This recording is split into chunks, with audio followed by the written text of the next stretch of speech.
Malgré les restrictions imposées par la loi, les financements en provenance de l'étranger affluent dans la campagne pour les législatives en Israël. Cela se fait par des biais détournés, en utilisant la presse gratuite notamment. Et il soutient qui, ce journal? Tout le monde le sait, et il n'y a pas de mystère non plus autour de l'identité de l'homme qui finance ce quotidien, le plus diffusé en Israël.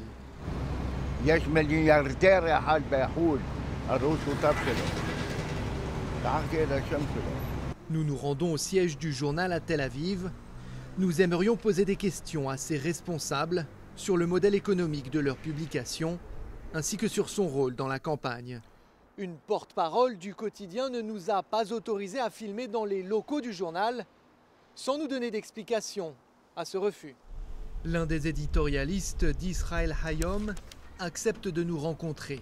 Il nous explique qu'en soutenant ouvertement l'actuel Premier ministre, son journal n'enfreint pas de loi.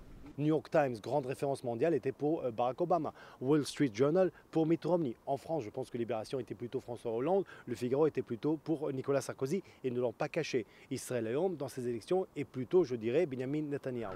Le camp de Benjamin Netanyahou n'est pas le seul à recevoir des fonds importants en provenance de l'étranger.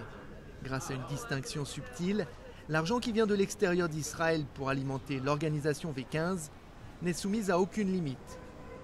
We are not a party, we are a civic organization, so there's no limit on what we can accept. La consigne que ces volontaires font passer aux électeurs est très claire, mais elle doit être formulée de façon à ce que l'organisation ne déroge pas à certaines règles. We cannot say you need to pick a specific party. This is something that is illegal for us. But we can say if you support a set of values which is being represented by the center and the left in Israel, then cast your vote for that set of values, to this block of parties. Le contrôleur d'État a promis d'enquêter sur les liens entre des organisations et les partis, mais uniquement après les élections.